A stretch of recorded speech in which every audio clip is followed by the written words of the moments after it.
Internal complaints committee ICC পক্ষ থেকে আজকে আয়োজিত যে সেমিনারে মুখ্যত চাইল্ড ম্যারেজ, বাল্য বিবাহ এবং কর্মক্ষেত্রে যৌন হয়রানি এবং গার্হস্থ্য হিংসা, ডোমেস্টিক ভায়োলেন্স, এই যে বিষয়গুলি আমাদের প্রতিনিয়ত পীড়িত করে, আমাদের চিন্তিত করে, এর থেকে উত্তরণের উপায় অনুসন্ধানে যে প্রচেষ্টার অঙ্গ হিসেবে ইন্টারনাল কমপ্লেন্টস কমিটির আহ্বান অধ্যাপিকা ডক্টর মহাবত খাতুন এবং তার সঙ্গে তার যে টিম আজকের এই অনড়বর কিন্তু আন্তরিক আলোচনার আয়োজন করেছে। সেই আলোচনায় যিনি প্রেসিডেন্ট আমাদের মিস্টার উদয় দাস, ইতিহাস বিভাগের অধ্যাপক তাকে এবং উত্তর চব্বিশ পরগনা জেলা পরিষদ 1986-তে 24 পরগনা বিভক্ত হওয়ার পর যখন উত্তর চব্বিশ পরগনা জেলা পরিষদ প্রতিষ্ঠিত হল, সেই উত্তর চব্বিশ পরগনা জেলা পরিষদে দুজন সম্মাননীয় সদস্য, একজন এর আগের পঞ্চায়েত সমিতিতে আমি সেখানে সেন্টারও আছে এখন পর্যন্ত অর্চনাদি, এখন জেলা পরিষদের সদস্য তাকে এবং আরো একজন জেলা পরিষদের সদস্য সুস্মিতা, দুজনকে পুষ্পিতা, সুস্মিতা দুটোতে মিতা আছে, বন্ধুদের ব্যাপারে। সেই অর্থে আমরা মহাবিদ্যালয়ের পক্ষ থেকে তাদের স্বাগত জানাচ্ছি। আমরা স্বাগত জানাচ্ছি আজকে আমাদের ঘরের যারা এখানে আপনার, তার মধ্যে ডক্টর ইশিকা দে, সংস্কৃত বিভাগের বিভাগীয় প্রধান, ডক্টর পারমিতা সরকার, তিনি এডুকেশন বিভাগের বিভাগীয় প্রধান, এবং মনালী মুখার্জি, সবসময় তিনি সদাচঞ্চল, সদাব্যস্ত, কি করলে ভালো হয়, কিভাবে ভালো হয়, ছেলে মেয়েদের ছুটিতে রয়েছে তৎসত্ত্বেও বলে আমরা খবর পেয়েছি তিনি চেষ্টা করছেন প্রায় প্রতিদিন অনলাইনে ক্লাস নেওয়া। তাকে আমরা স্বাগত জানাচ্ছি। আমরা স্বাগত জানাচ্ছি আমাদের সঙ্গে, আমাদের সামনে আমাদের মহাবিদ্যালয়ের অধ্যাপক অধ্যাপিকা যারা রয়েছেন তাদের, আর তাদের জন্য ছোট করে হলেও আমাদের এই আয়োজন, তোমাদেরও আমরা স্বাগত জানাচ্ছি। কর্মক্ষেত্রে যৌন হেনস্থা কাকে বলে? যে কোনো ধরনের সরাসরি বা ইঙ্গিতপূর্ণ আচরণ, যেমন শারীরিক স্পর্শ বা চেষ্টা, যৌন সম্পর্ক স্থাপনের অনুরোধ বা দাবি, যৌন রসাত্মক মন্তব্য, পর্নোগ্রাফিক প্রদর্শন বা যে কোনো ধরনের অবাঞ্ছিত আচরণ যাতে আপনি ভীত, অপমানিত বা লজ্জিত বোধ করছেন, সেটি যৌন হেনস্থা। মনে রাখতে হবে, যৌন হেনস্থা আপনার অনুভূতির উপর নির্ভর করে, অপরপক্ষের উদ্দেশ্যের উপর নয়। কর্মক্ষেত্র কাকে বলে? যে কোনো প্রতিষ্ঠান, সরকারি, বেসরকারি, সরকারি সাহায্যপ্রাপ্ত বা যে কোনো স্থান যেখানে কর্মসূত্রে আপনাকে যাতায়াত করতে হয়, তাকেই আমরা কর্মক্ষেত্র বলি। যৌন হেনস্থা মুক্ত কর্মক্ষেত্র কর্তৃপক্ষের দায়িত্ব। Sexual Harassment of Women at Workplace Prevention, Prohibition and Redressal, এই অ্যাক্ট 2013 সালে পাস করা। এই আইন অনুযায়ী সকল প্রতিষ্ঠানে যৌন হেনস্থার অভিযোগ খতিয়ে দেখার জন্য একটি ইন্টারনাল কমপ্লেন্টস কমিটি বা সেল, আইসিসি যাকে বলে, তা গঠন করার কথা। এই আইসিসি অর্ধেক সংখ্যক সদস্য ন্যূনতম অবশ্যই মহিলা হতে হবে। এর প্রধান যিনি থাকবেন তিনি অবশ্যই সেই প্রতিষ্ঠানের একজন উচ্চপদস্থ মহিলা আধিকারিক হতে হবে। জেলা স্তরে জেলা শাসক বা অতিরিক্ত জেলা শাসকের অধীনে একটি লোকাল কমপ্লেন্টস কমিটিও থাকার কথা। যে কোনো মহিলা যদি তার কর্মস্থলে কোনো পুরুষ কর্মীর দ্বারা যৌন হেনস্থার শিকার হন, তাহলে 30 দিনের মধ্যে আপনি আপনার লিখিত অভিযোগ, তথ্য প্রমাণ এবং সাক্ষীদের নাম সহ আইসিসির কাছে জমা করতে পারেন। আইসিসি সম্পূর্ণ গোপনীয়তা রক্ষা করে দুপক্ষকে পৃথকভাবে ডেকে আপনার অভিযোগটির বিচার বিবেচনা এবং অনুসন্ধান করে 90 দিনের মধ্যে তাদের ফাইন্ডিংস ডিসিপ্লিনারি অথরিটির কাছে জমা করবে। এই ডিসিপ্লিনারি অথরিটি 60 দিনের মধ্যে আইসিসির সুপারিশ অনুযায়ী ব্যবস্থা নেবেন।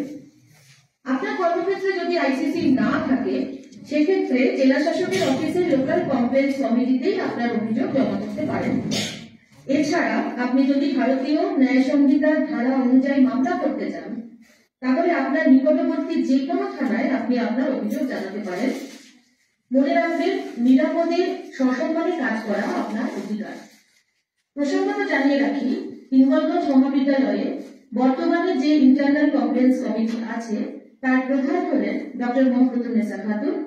অন্যান্য সদস্যদের মধ্যে আছেন ডক্টর ঈশিতা দে, আমি নিজে আছি, মনান মুখার্জি, প্রশান্ত চক্রবর্তী, বেলওয়ালা খাতুন, এছাড়াও ছাত্রছাত্রীদের মধ্যে থেকে আমাদের সদস্যরা রয়েছেন। আজকের এই অ্যাওয়ারনেস প্রোগ্রাম বা আলোচনা সভায় আমরা নারী নির্যাতন ও তার নানা প্রেক্ষিত নিয়ে আলোচনা বক্তৃতা শুনব। যেহেতু যৌন ব্যবস্থা একটি সামাজিক ব্যাধি, তাই তার ব্যাপকতা বুঝতে কখনো কর্মক্ষেত্র ছাড়িয়ে অন্য ক্ষেত্রতেও নজর রাখতে হতে পারে।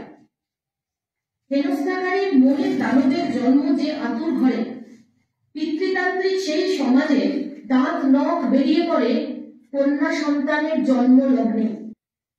গৃহহিংসা, বাল্যবিবাহ, পণপ্রথা যে সমাজের অন্ধকারের নিত্য সঙ্গী, সেখানে নিরাপদ কর্মক্ষেত্রে কল্পনা করা মুশকিল। তাই ইউজিসি তার সর্বশেষ নির্দেশিকায় এইরূপ সামাজিক সমস্যা নিয়ে আইসিসি কে আলোচনায় উদ্যোগী হতে উৎসাহিত করেছে ও সেই উদ্দেশ্যেই আজ এই সভার আয়োজন করা হয়েছে।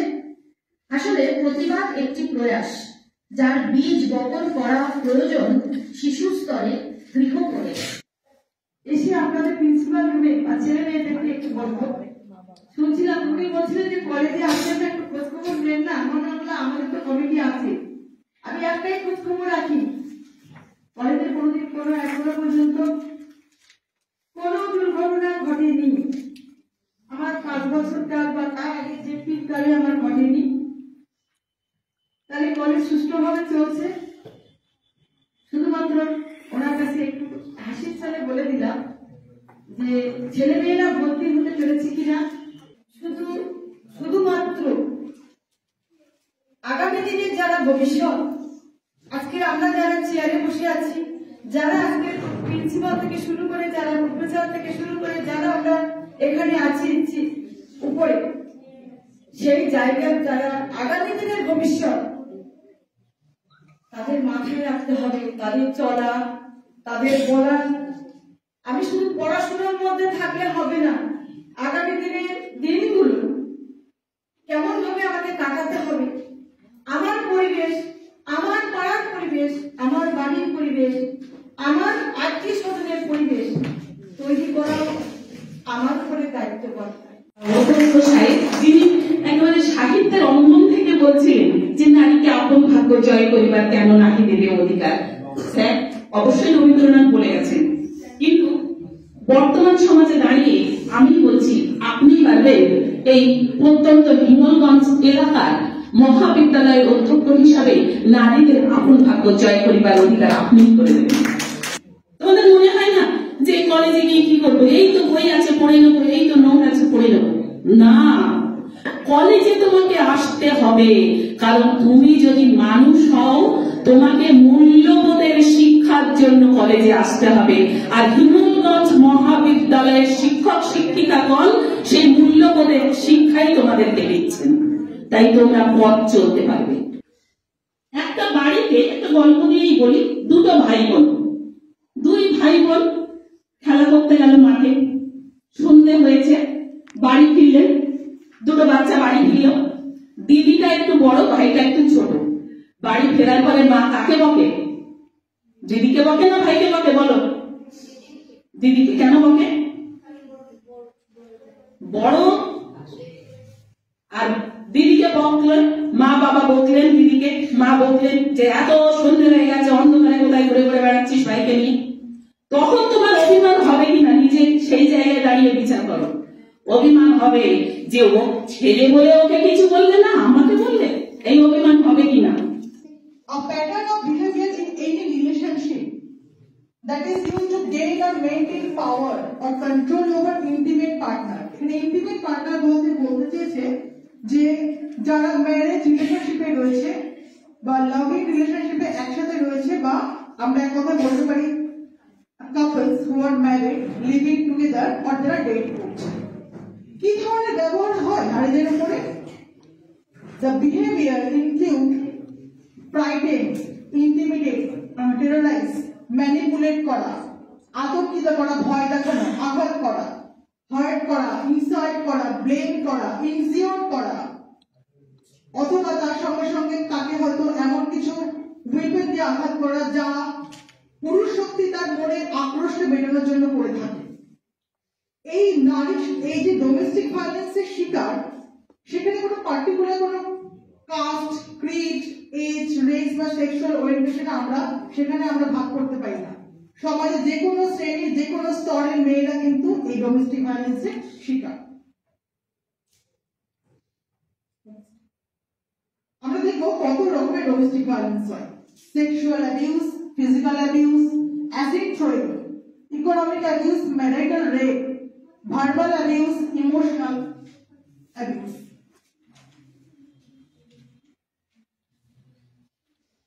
আমরা দেখবো শারীরিক নির্যাতন বা দৈহিক নির্যাতন যখন কি কি সাইন বা আমরা যারা বাড়িতে বা যারা আমরা পরিবারে এই ধরনের বিহেভিয়ার গুলো আমরা পেয়েছি কি কি ধরনের হিট করা লাথি মারা পুড়িয়ে মারা পিঞ্চ করা স্ল্যাপ থাপ্পড় মারা চুল ধরে টানা বা সে আঘাত হলে তাকে কোনো রকম মেডিকেল অ্যাসিস্ট্যান্স না পায় সেগুলোকে বাধা দেওয়া তার কোনো একটা পার্ট জিনিস ছুঁড়ে মারা বা বাড়ি কোনো একটা প্রপার্টি ড্যামেজ করা বা কোনো মহিলাকে কোনো একটা ফাঁকা ঘরে বা এমন কোনো জায়গায় অ্যাবান্ডান কোনো একটা ডেঞ্জারাস প্লেসে ফেলে আসা বা তাকে বাধ্য করা বাড়ি ছাড়তে বা অনেক সময় তার এমন অবস্থায় নিয়ে যাওয়া যে সে কোনো রকম ভাবে মেডিকেল অ্যাটেনশন না পায় বা মায়ের সামনে তার সন্তানকে আঘাত করা এই ধরনের বিহেভিয়ার সাইনকে আমরা বলতে পারি physical domestic abuse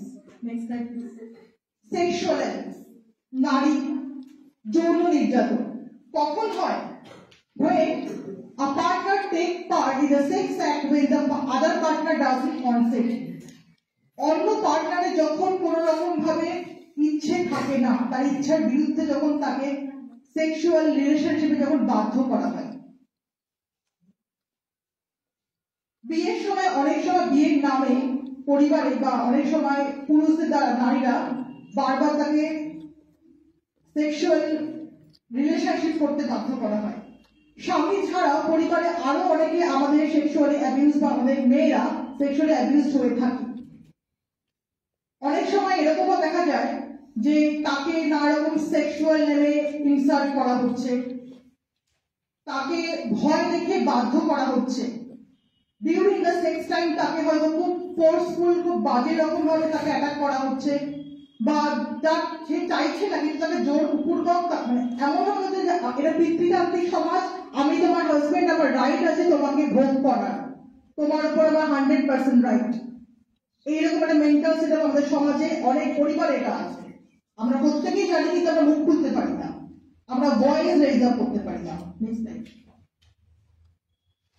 emotional abuse emotional মানে হচ্ছে কোথাও না কোথাও আমাদের মন আমাদের আবেগ এমন ভাবে ভয়েসের এমন কিছু শব্দ চালন করা হয় যা সরাসরি আমাদের মনকে আঘাত করে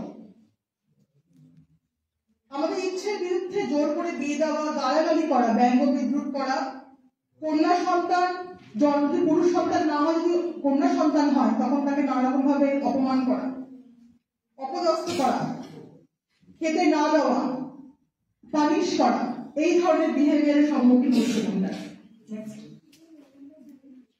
এই ছবিতে আমরা দেখতে পাচ্ছি যে ইমোশনাল অ্যাবিউজ কিভাবে করা হচ্ছে ইগনোর বাউন্ডারিজ আর ইনভেডেড প্রাইভেসি স্ত্রীর ব্যক্তিগত যে জায়গা বা ব্যক্তিগত যে প্রাইভেট লাইফ সেখানে ইন্টারফেয়ার করা হচ্ছে সবার সামনে তাকে অপমান করা হচ্ছে ম্যানিপুলেটিং করা হচ্ছে তাকে আমার কন্ট্রোলে এনে আমি তাকে ইউজ করছি ওভার পজিটিভনেস দেখাচ্ছে যে আমি তোমায় ভালোবাসি তাই আমি যা বলছি আমার ডিরেকশনে আমার ইনস্ট্রাকশন তুমি চলতে পারতো কিন্তু অ্যাকচুয়ালি তা নয় hypercritical judgmental behavior these are the all kinds of emotional abuse student তোমরা যদি এরকম ধরনের কোনো সাইন ফেস করো তোমরা কিন্তু ডোমেস্টিক ভায়োলেন্স ফেস করছো next slide verbal abuse is a part of emotional abuse, যেখানে ল্যাঙ্গুয়েজকে খুব অ্যাবিউজ, খুব বাজে ভাবে, থ্রেটনিং ভাবে ইউজ করা হয়। অ্যাগ্রেসিভ অ্যাকশন, তাকে খুব মানে কারো নাম ধরে ডাকা, কোনো সম্মান না দেওয়া, অকারণে দোষারোপ করা, অসম্মান করা বা হিউমিলিয়েট করা, মিথ্যে মানে সেগুলো সত্যি যেটা করেছে তাকে মিথ্যে ভাবে দায়ী করা, এই সমস্ত হচ্ছে verbal abuse. Next, economic abuse. আমরা জানি যে আর্থিক নির্যাতন বলতে বোঝায় যে মহিলাকে রাত্রিবেলা হয়তো ঘর ছাড়তে বাধ্য করা বা ভাড়া বাড়িতে ভাড়া দেওয়া বন্ধ করে দেওয়া, ভরণ পোষণ না দেওয়া, প্রতিনিয়ত দুঃখ কষ্ট যন্ত্রণার সম্মুখীন করে দেওয়া, গৃহের আসবাবপত্রগুলো দামি সামগ্রী, স্থাবর অস্থাবর বা যৌথ সম্পত্তি থেকে বঞ্চিত করা, বা যৌথ সম্পত্তি যদি কোনো অংশীদারি সুযোগ না পায় তাকে আইনিভাবে তাকে সেখান থেকে সরিয়ে দেওয়া। ম্যারিটাল রেপ আমরা জানি এটা আমাদের ভারতবর্ষের সমাজে কিন্তু এটা কিন্তু এখনো অহরহ ঘটে, যেখানে নন কনসেনচুয়াল, যেটা আমি একটু আগে বললাম সেক্সুয়াল অ্যাবিউজে, যে যখন তার ওয়াইফ চাইছে না কিন্তু তাকে বাধ্য করা হচ্ছে, কিন্তু এইরকম অবস্থায় মাত্রাটা এমন জায়গায় চলে যায় যে একটা নারী মানসিক ভাবে সেটা নিতে পারে না। It's a kind of a rape, but it's occurred after the marriage. ওই জন্য একে আমরা ম্যারিটাল রেপ হিসেবে বলতে পারি। Next, acid throwing. আমরা জানি যে এটা খুব ভয়াবহ একটা আমাদের ঘটনা, বা এই নিয়ে দীপিকা পাড়ুকোনের একটা সিনেমাও হয়েছে, আমরা অনেকেই দেখেছি, যেখানে কোনো বডি পার্টকে অ্যাসিড ছুঁড়ে তাকে আঘাত করা হয়, স্কিন ড্যামেজ করে দেওয়া হয়, বোনস শেষ করে দেওয়া হয়, তাকে সমাজে কোনো রকম ভাবে সম্মানিত জায়গায় রাখার মতো অবস্থান থাকে না। আচ্ছা, common causes of domestic violence আমি জাস্ট ছোট করে বলে দিচ্ছি। মেন্টাল প্রবলেম, কোন মানে পার্টনারে কোন ডিজিজ থাকলে এটা হতে পারে, like anxiety, depression, alcoholism, antisocial personality disorder, schizophrenia. এছাড়া দারিদ্রতা, এইগুলো হচ্ছে একটা সমস্যা। Alcoholism, lack of education, young parenting, যেটা একটু আগে আমার প্রিভিয়াস বক্তা বলবে। এছাড়া হিস্টোরিক্যাল ফ্যাক্টরস, যেমন মেল ডমিনেট সোসাইটি, যেটা সবসময় কোনো কারণে মেয়েদেরকে ইকুয়াল এবিলিটি, ইকুয়ালিটি গেইন করতে দিচ্ছে না বা দিতে চায় না। Status of domestic violence in India, according to UN data যদি আমরা দেখি, 1 in 3 women ওয়াইড এক্সপেরিয়েন্স, প্রত্যেকদিন গোটা পৃথিবীব্যাপী 3 জনের মধ্যে 1টি নারী কিন্তু সে ডোমেস্টিক ভায়োলেন্সের শিকার। As per United Nations Office on Drugs and Crime, যারা বলছে গ্লোবালি 38% মার্ডার হচ্ছে women by male intimate partner. ইন্ডিয়াতে কি অবস্থা? National family health survey NFHS-5 data wise বলছে 30% ওমেন যারা 18 থেকে 19 বছরের মধ্যে 15 বছর তারা ফিজিক্যাল ভায়োলেন্স বা দৈহিক নির্যাতনের শিকার। 6% ওমেন হচ্ছে সেক্সুয়াল ভায়োলেন্সের শিকার তার লাইফ টাইম। 14% নারীরা either physical or sexual violence তারা শিকার হচ্ছে। Next slide madam. এই যে টাইপ ওয়াইজ যদি আমরা দেখি যে 40 to 49% এর মধ্যে 18 থেকে 19 বছরের মেয়েরা এই ডোমেস্টিক ভায়োলেন্সের শিকার হচ্ছে। 32% মেয়েরা 18 থেকে 49 বছরের মধ্যে ফিজিক্যাল, সেক্সুয়াল এবং ইমোশনাল ভায়োলেন্সের শিকার হচ্ছে স্পাউস বা স্বামীর দ্বারা। ফিজিক্যাল ভায়োলেন্স 28% এবং রিজিনাল ওয়াইজ দেখি 48% highest ranking in Karnataka state, followed by Bihar, Telangana, Manipur, Tamil Nadu. সব থেকে কম দেখা গেছে লাক্ষাদ্বীপে 2.1%। রুরাল এরিয়াতে যেটা দাঁড়িয়ে আছে অবস্থা 32%, আরবান এরিয়াতে 24%। এই গ্রাফিক্যাল প্রেজেন্টেশনটা আমরা দেখতে পাই 2015 সালে, যেখানে আমরা দেখতে পাচ্ছি সব থেকে ম্যাক্সিমাম, যেটা আমি আগে বললাম 44.4, সব থেকে হাইয়েস্ট কর্ণাটকে। নেক্সট, এটা একদম recent, June 2024 national commission for women NCW data wise আমরা পাচ্ছি যে 3 জুন 2024 অবধি 3544টা কমপ্লেইন্ট লজ হয়েছে, যার মধ্যে উত্তরপ্রদেশে 6470টা, দিল্লি 1113টা, মহারাষ্ট্র 762টা, বিহার 584টা, কর্ণাটকা সেখানে কিছুটা কমেছে, উত্তরপ্রদেশে তার সংখ্যাটা কিন্তু চেঞ্জ হচ্ছে, স্ট্যাটিস্টিক্যাল প্যারামিটারটা পাল্টে গেছে। পার্সেন্টেজ অফ ওমেন যেখানে দেখতে পাচ্ছি আরবান ওমেন 25.9%, রুরাল ওমেন 34.3। ডান দিকের গ্রাফিক্যাল প্রেজেন্টেশনে আমি দেখিয়েছি ন্যাশনাল ক্রাইম ব্যুরোর রেকর্ডে, যেখানে দেখাচ্ছে যে 12.9% 2018 থেকে 2022 এর মধ্যে সব থেকে ম্যাক্সিমাম পপুলেশন রাইজ আপ করেছে। প্রিভিয়াসলি যা ছিল ডোমেস্টিক ভায়োলেন্স সেটা সব থেকে অনেক বেশি, যেটা 2022 এর 66.4%, 2018 থেকে 58.8% জায়গা ছিল। সময় এসেছে মানুষের মানসিকতা পাল্টানো। আইনকে এই ডোমেস্টিক ভায়োলেন্স এগেইনস্টে তার ল প্রণয়ন করার সময় এসে ring the bell to stop the violence. এইবার আমরা মেইন জায়গায় ঢুকে পড়বো, সেটা হচ্ছে ডোমেস্টিক ভায়োলেন্স অ্যাক্ট 2005। এই ডোমেস্টিক ভায়োলেন্স অ্যাক্ট 2005 সাধারণত পরবর্তীকালে নারী নির্যাতনের গাঢ়ত হিংসার বিরুদ্ধে প্রণয়ন করা হয়, যেখানে আমরা দেখেছি যে 19% মেয়েরা রোজ ডাউনির জন্য বা আমরা যদি পণ প্রথার জন্য তারা এফেক্টেড। 160 জন মেয়ে যারা হাজবেন্ড বা ইনলস দ্বারা প্রতিদিন তারা সাফার করছে। 94 জন মোলেস্টেড হচ্ছে প্রত্যেক দিন। Domestic violence #1 cause of women injuries. Every year, millions of women seek medical assistance. এই যে রোজ সরকারি হসপিটালে মহিলা যে আসছে তার মেইন কারণ হচ্ছে domestic violence, one of the main reason according to national crime bureau record 2005। কি বলছে এই আইনে? কারা করতে পারে এই যে কমপ্লেন কারা করতে পারে? একমাত্র নারীরা, কারণ এই নারীটা এই একটা হচ্ছে বেসিক্যালি হচ্ছে নারীদের জন্য। তার এগেইনস্টে সেই মেল পার্সন যে তার সাথে ম্যারেজ রিলেশনশিপে অথবা যে কোনো ধরনের পারিবারিক ফ্যামিলিতে যে কোনো ধরনের মেল মেম্বার হতে পারে। কোথায় করতে হবে complain? Protection officer, police officer, service provider, judicial magistrate আর ফার্স্ট ক্লাস মেট্রোপলিটন ম্যাজিস্ট্রেট বা district magistrate. How to complain? Over telephone, ইমেলের মাধ্যমে কাকে করতে হবে? প্রোটেকশন অফিসার বা সার্ভিস প্রোভাইডার। অবশ্যই মৌখিক নয়, রিটেন। কোথায় কখন করতে হবে? যখন ঘটনাটা সবেমাত্র ঘটেছে, ঘটছে বা ঘটার সম্ভাবনা আছে, ভিকটিম বুঝতে পারছে। কিছু বেসিক ফিচার, কিছু টার্মিনোলজি নিয়ে আমি একটু ডিসকাশন করব। সেটা হচ্ছে যে কমপ্লেনেন্ট, এই টার্মটাকে আমি কেন বলছি, যখন আমি এই প্রসিডিউরটা বলবো এই টার্মগুলো উচ্চারণ করবো আপনাদের বুঝতে সুবিধা হবে। কমপ্লেনেন্ট বলতে বোঝায় অভিযোগকারিনীর সেই নারী যে যার উপর এই ডোমেস্টিক ভায়োলেন্স হয়েছে এবং সে কি করছে? সে অভিযোগ জানাচ্ছে। এভিকশন তো উচ্ছেদ, বিচারককে ক্ষমতা দেওয়া হচ্ছে ডিস্ট্রিক্ট ম্যাজিস্ট্রেট, যে নির্যাতিত ব্যক্তিকে তার বাসস্থান থেকে উচ্ছেদ বসবাস করার অনুমতি দিচ্ছে এবং তার পুরুষ যে পুরুষ আত্মীয় যার এগেইনস্টে সে অভিযোগ জানাচ্ছে তাকে উচ্ছেদ করতে পারে ডিস্ট্রিক্ট ম্যাজিস্ট্রেট। বৈদিক আর্য যুগে আমরা দেখেছি, আমরা সবাই কম বেশি জানি যে বিশ্বকর্মা ভাষা হস্তকলা বর্ণনা এনারা পুরুষদের পাশাপাশি একই আসনে বসতে পারতেন সমাজের সমস্ত কাজ, যুদ্ধবিদ্যা থেকে শুরু করে অস্ত্র শিক্ষা থেকে শুরু করে সমস্ত কাজেই তারা সমস্ত কাজে ইকুয়ালি তারা বসতে পারতেন। সভা সমিতিতে আমাদের সমিতিতে তো নারীরা ইকুয়ালি বসতেন। কিন্তু মুশকিলটা হলো পরবর্তী যৌক্তিক যুগ থেকে আস্তে আস্তে সেই নারী স্বাধীনতা ক্রমান্বয়ে অবক্ষয়ের দিকে চলে। কিভাবে গেল? তারপরে ব্যাখ্যাটা হলো কি যে নারী হচ্ছে বাল্যের পিতা, যৌবনের স্বামী, তার বার্ধক্যে পুত্র দ্বারা রক্ষিত হবে।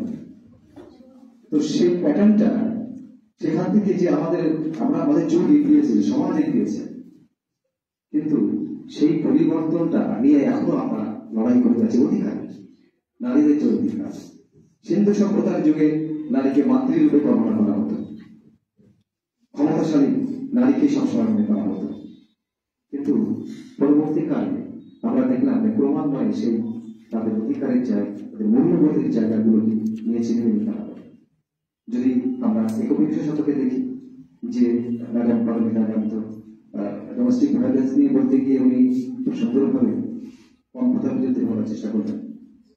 আমরা যদি কম বেশি দেখি তো দেখবো যে কম কোথায় নারীতে মনে হয় খুব কম ভূমিকা থাকে না। যদি আমরা দেখি তাৎক্ষণিকভাবে সামাজিক দিক দিয়ে যে আমার ছেলে বিয়ে দিতে হবে, তো আমার এটা চাই, আমার ছেলে হবে, হয়তো এটা কেউ অংশে সত্যি বা অনেক মহিলা ইনফ্লুয়েন্স করে, তাদেরকে এগিয়ে আসে। শুধুমাত্র পুরুষটা যে এগিয়ে আসবে, পুরুষটা বিহিত করবে তা তো নয়। যেমন নারীদের সচেতন হওয়ার সাথে সাথে সেক্সুয়াল অ্যাবিউজ নিয়ে যে বক্তব্য রাখছিলেন, আমি মঞ্চটা পুরুষদের বিশেষ করে ছেলেদের সচেতন করার জন্য কোন রকম প্রয়াস তো আমরা ডোমেস্টিক ক্ষেত্রে দেখি না, যে কি করা উচিত কি করা উচিত না, যতটা হয়তো মেয়েদের জন্য। তো যাই হোক, আরো সুন্দরভাবে পরবর্তী বক্তা বলবেন। আজকে আমার বক্তব্যের মূল বিষয় হলো যে কর্মক্ষেত্রে মহিলাদের যৌন হয়রানি। আমি কিন্তু এখানে মূলত কর্মক্ষেত্রের বিষয়টাকে হাইলাইট করার চেষ্টা করেছি। আমরা যে বিভিন্ন অ্যাক্ট পাচ্ছি কর্মক্ষেত্রে মহিলারা যে সুরক্ষিত নন বা সেক্সুয়ালি হ্যারাসড হচ্ছে, সেক্ষেত্রে আমরা প্রথম যে অ্যাক্টটা পাই সেটা হচ্ছে বিশাখা। সেই বিশাখা একটা প্রতিষ্ঠা পেল কি করে বা কিভাবেই তার উদ্ভাবন ভারত সরকারের দ্বারা ভারত সরকার মনে করলেন যে এই ধরনের একটা অ্যাক্ট প্রয়োজন, যাতে কর্মক্ষেত্রে নারীরা আরো বেশি সুরক্ষিত থাকে। নিজেদেরকে আমরা যারা কর্মক্ষেত্রটাকে একটা সেকেন্ড হোম বলে থাকি, তারা কিভাবে সেখানে সুরক্ষিত থাকবে।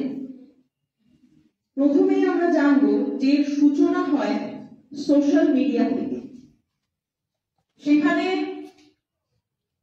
বলিউডের, টলিউডের এবং আরো বড় বড় অভিনেত্রী বা যারা উচ্চ পদস্থ নারীরা আছে, তারা থেকে শুরু করে গ্রামাঞ্চলের আটপৌরে শাড়ি পরা মহিলারা প্রত্যেকে তাদের একটা কমন বিষয় নিয়ে তারা একটি প্ল্যাটফর্ম তৈরি করেছিলেন, যেটার নাম ছিল #MeToo। এই #MeToo প্ল্যাটফর্মে প্রত্যেকে যারা কোনো না কোনোভাবে কর্মক্ষেত্রে সেক্সুয়ালি অ্যাবিউজড হয়েছে বা হ্যারাসড হয়েছে, তারা নিজেদের বক্তব্যকে সেখানে প্রতিষ্ঠা দান করে, অর্থাৎ নিজেদের প্রতিটা বক্তব্য সেখানে তারা উপস্থাপন করতে থাকে। এবং একটা সময়ে দাঁড়িয়ে সেই সোশ্যাল মিডিয়ার বক্তব্যটা যেন জনগণের বক্তব্য হয়ে দাঁড়ায়। সেখান থেকে প্রথম তার সূচনা। এই সূচনায় যে বিশাখা কমিশনের কথা আমি বললাম, তার আগে একটি 1992 সালে রাজস্থানের একটা ঘটনা ঘটে, যেখানে একটি 1 বছরের শিশুর বিয়ে দেওয়ার জন্য তার পরিবার সবকিছু ঠিক করে নেয়।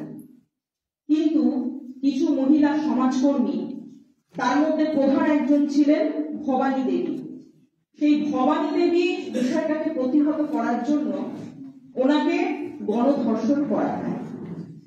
কারা করেন? সেই পরিবার যারা তার 1 বছরের শিশু কন্যার বিবাহ স্থির করে দিয়েছিলেন কোন এক পরিবারের সাথে। সেই মামলা থেকে প্রথম শুরু হয় বিশাখা কমিশন এবং সেইখান থেকে আইসিসি সেলের বা ইন্টারনাল কমপ্লেন কমিটি বা সেলের উদ্ভাবন শুরু হয়। এইবার আমি আমার প্রেজেন্টেশনে যাব। প্রথমে আমরা দেখছি যে 2007 সালে ইউনিয়ন ক্যাবিনেট এই প্রথম একটা ড্রাফট গাইডলাইন শুরু করে। তারপর 2010 সালে লোকসভায় বিলটি ইন্ট্রোডিউস করা হয়।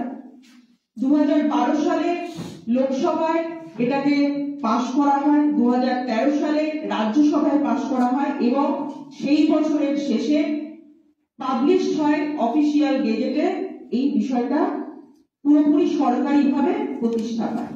নেক্সট, এবার এই অ্যাক্টটির 8টা চ্যাপ্টার রয়েছে, 8টা বিভাগ রয়েছে, যেটি অনেক ডিটেলসে আলোচনা আছে। সেটাকে আমি একটু ছোট করে আপনাদের মধ্যে আলোচনা করার চেষ্টা করব।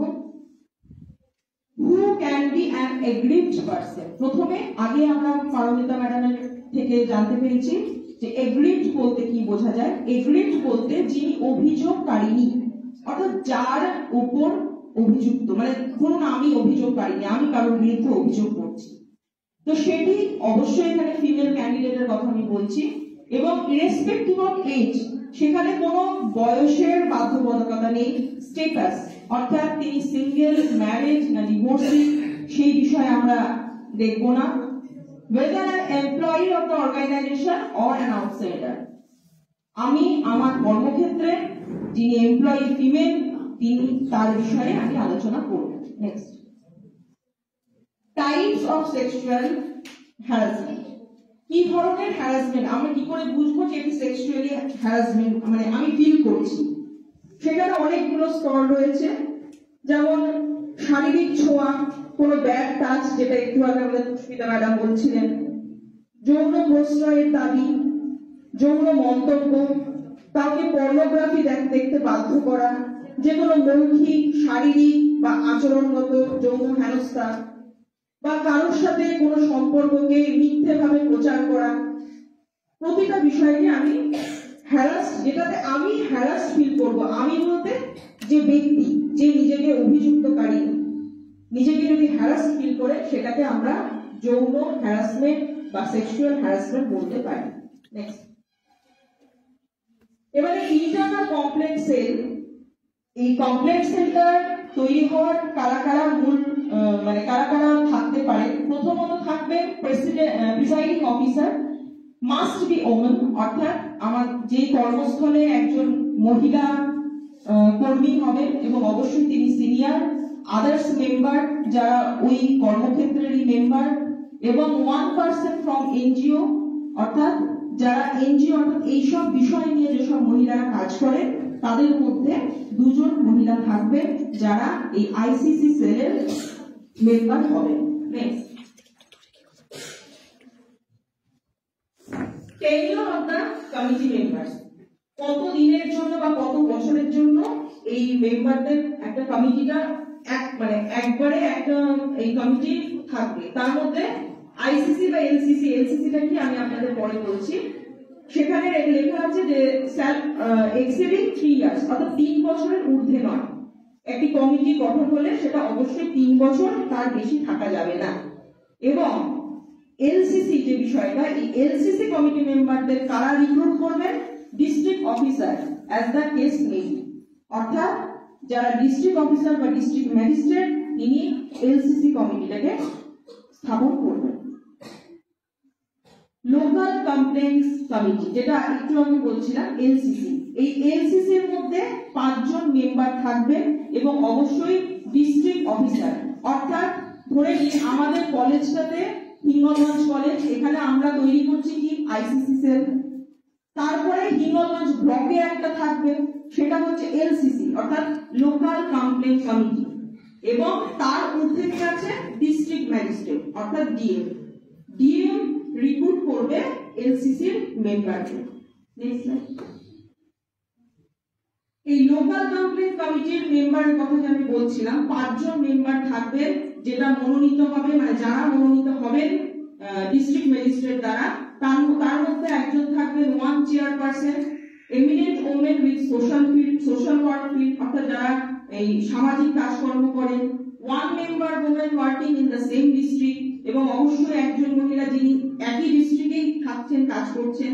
2 members, at least 1 shall be women from NGO, অর্থাৎ 2 জন আরো মেম্বার নিতে হবে, যাদের মধ্যে একজন অবশ্যই কোনো এনজিওর সাথে যুক্ত এবং এক্স অফিসিও, সেখান থেকে একজন মেম্বার থাকবে। এই করে টোটাল 5 জন মেম্বার এলসিসি হবে, যাদেরকে রিক্রুট করবেন ডিস্ট্রিক্ট ম্যাজিস্ট্রেট। কমপ্লেন্ট, এবার কি কমপ্লেন্ট থাকছে? অ্যালোয়েড সাপোর্টিং ডকুমেন্ট, অর্থাৎ কেউ যদি অভিযোগ করে তার মৌখিক কোনো অভিযোগ দায়ের করা হবে না। যিনি অভিযোগ করবেন তিনি মৌখিকভাবে বললে হবে না, অবশ্যই তাকে সাপোর্টিং ডকুমেন্টস এবং অ্যাড্রেস অফ দ্য উইটনেস, কেউ যদি প্রত্যক্ষদর্শী থাকেন সেই উইটনেস এবং তার অ্যাড্রেস অর্থাৎ আধার কার্ড বা প্যান কার্ড সেই সমেত তাকে নিজের দায়ের করতে হবে যে আমাকে এইভাবে আমি সেক্সুয়ালি অ্যাবিউজ হয়েছি বা এর দ্বারা হয়েছি, সেটা তার তথ্য প্রমাণ সমেত। এবং অবশ্যই উইদিন 3 মান্থস, আজকে যদি কোনো ঘটনা ঘটে থাকে সেটা 3 মাসের মধ্যে আমাকে সেই কমপ্লেন্ট কমিটিতে অর্থাৎ আইসিসি সেলে জানাতে হবে। এবং ধরুন এটা বারে বারে হচ্ছে, তখন যেটা লাস্ট যে দিনে আমার সাথে এই ধরনের অ্যাবিউজিং ঘটনা ঘটেছে সেই দিন থেকে 3 মাসের মধ্যে আমাকে জানাতে হবে আমাদের ইন্টারনাল কমপ্লেন্ট সেল কমিটিকে। Next, complaint. এবার ধরুন যিনি অভিযুক্তকারী তিনি নিজে হ্যারাস হওয়ার পরে মানসিক বা শারীরিক ভাবে এত নির্যাতিতা যে তিনি সেই সাহস পাচ্ছেন না বা সেই ক্ষমতা পাচ্ছেন না যে নিজের সাথে যে ঘটনা ঘটেছে সেটাকে সমাজের কাছে জানাতে বা আইসিসি সেলে জানাতে। তখন তিনি কি করবেন? তখন তিনি কিছু লোকের সাহায্য নিতে পারেন। ফিজিক্যালি যদি তিনি ইনক্যাপেবল হন তাহলে তাদেরকে উনি বলতে পারেন হার রিলেটিভ অর ফ্রেন্ড, তার কোনো আত্মীয় বন্ধুকে বলতে পারেন, অথবা a person who has knowledge the incident, যে ঘটনাটা দেখেছে বা শুনেছে বা যারা ঘটনাটা জানেন সেরকম কোনো ব্যক্তি। মেন্টালি ইনক্যাপেবল যদি তিনি থাকেন তাহলে তিনি কাকে বলতে পারেন ফ্রেন্ড অর স্পেশাল এডুকেটর, তার চোখে যে তাকে পড়াশোনা করাচ্ছে বা তার কোনো শিক্ষক তাকে বলতে পারেন, তার কোনো ফ্রেন্ডকে বলতে পারেন, বা সাইকিয়াট্রিস্টের সাথে আলোচনা করতে পারেন, guardian under whose care she receiving treatment, যার তার নিজের অভিভাবকদের বলতে পারেন, এবং who has knowledge of incident jointly with relative, অর্থাৎ তার সাথে যুক্ত কোনো ব্যক্তি বা তার প্রত্যক্ষদর্শী সেই রকম ব্যক্তিদেরকে তিনি বলতে পারেন এবং তারা এই অভিযোগটাকে দায়ের করতে পারেন। Next, inquiry report. এই ইনকোয়ারিটা এরপরে যখন ইনকোয়ারি শুরু হলো সেই রিপোর্টটা অবশ্যই 10 দিনের মধ্যে দিতে হবে এবং ডিস্ট্রিক্ট অফিসারকে এই এনসিসি 10 দিনের মধ্যে রিপোর্টটা জানিয়ে তার তদন্ত শুরু করা হবে। অবশ্যই রেসপন্ডেন্ট প্রুভ গিলটি। যদি দেখা যায় যে এই বিষয়টি ভুল বা তথ্যটা ঠিক নয় তখন কি হবে, বা রেসপন্ডেন্ট প্রুভ গিলটি, যদি তিনি ভুল যিনি অভিযোগ করেছেন সেই অভিযুক্ত ব্যক্তি যদি সত্যি কোনো দোষ করে থাকে তাহলে তার কি হবে, ডিডাক্ট ফ্রম স্যালারি, তার যে স্যালারি তিনি পান সেখান থেকে আন্ডার সেকশন 15 থেকে তার স্যালারি ডিডাকশন হবে এবং অথরিটি শ্যাল অ্যাক্ট আপন রেকমেন্ডেশন উইদিন 60 ডেজ, এবং 60 দিনের মধ্যে এই সমস্ত বিষয় যাতে যে অভিযোগ করেছে তার যা যা ক্ষতিপূরণ হয়েছে সমস্ত তাকে বেয়ার করতে হবে এই 60 দিনের মধ্যে। If allegation proved to be wrong, যদি অ্যালিগেশন আমি যাকে দোষ দিচ্ছি বা যাকে দোষারোপ করছি সেটা যদি ভুল হয় তাহলে কি হবে, complaint is unable to provide adequate proof, then no action is to be taken, কোন রকম আর তার বিরুদ্ধে কোন রকম কোন অ্যাকশন নেওয়া হবে না। Committee arrives on conclusion that during inquiry false evidence has been produced, then may be recommended action against the witness as per service rule or prescribed. শেষে চলে এসেছি, এখন ধন্যবাদ জ্ঞাপনের পালা। আমরা অনেকক্ষণ থেকে এই সেক্সুয়াল হ্যারাসমেন্ট এবং কিভাবে প্রতিরোধ করা যায় সেই সম্পর্কে বিভিন্ন বক্তার বক্তব্য থেকে আমরা জানতে পারলাম এবং এখন আমি প্রথমেই ধন্যবাদ জানাতে চাই আমাদের কলেজের principal sir doctor Sheikh Kamaluddin মহাশয়কে। তিনি তার উদ্যোগ ছাড়া আমরা কোনো কাজ করতে পারি না, তার উৎসাহ উদ্দীপনাতে আমরা এরকম একটা অনুষ্ঠান করতে পেরেছি। এরপর আমি ধন্যবাদ জানাই আজকে আমাদের মধ্যে উপস্থিত হয়েছে সম্মানীয় মিসেস অর্চনা দীঘা, তাকে বক্তব্য রাখার জন্য আমি ধন্যবাদ জানাই। এছাড়াও আমাদের মধ্যে উপস্থিত হয়েছেন এই জেলা পরিষদের সদস্য পুষ্পিতা মন্ডল সরকার মহাশয়া, তাকেও তার মূল্যবান বক্তব্য এখানে উপস্থাপন করার জন্য ধন্যবাদ জানাই। আমি ধন্যবাদ জানাই আজকের অনুষ্ঠানের চেয়ারপারসন মিস্টার উদয় দাসকে, তিনি সুন্দরভাবে আজকে এই অনুষ্ঠান পরিচালনা করেছেন। আমি ধন্যবাদ জানাই আমাদের মনামী ম্যাডামকে, তিনি তার সুন্দরভাবে তার বক্তব্যের মধ্যে যে বক্তব্য রেখেছেন সুন্দরভাবে বুঝিয়ে দিয়েছেন, খুব কম সময়ের মধ্যে কম কথার মধ্যে দিয়ে, তাকে আমি ধন্যবাদ জানাই।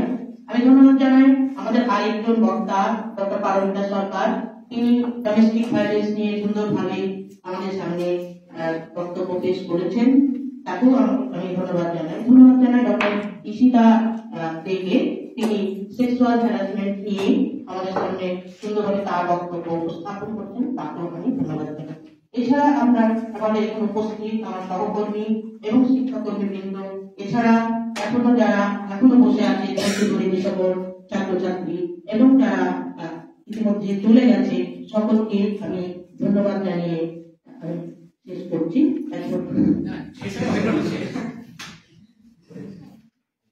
এতক্ষণ যিনি সবাইকে ধন্যবাদ জানালেন যিনি উদ্যোগ নিলেন ডক্টর মোহাম্মদুন্নেসা খাতুন মহাবিদ্যালয়ের পক্ষ থেকে, এবং আমরা এখানে যারা বলেছি কিছু করার চেষ্টা করেছি শুনেছি, সবাই মিলে তাকে ধন্যবাদ জানিয়ে আজকের আমাদের এই আলোচনা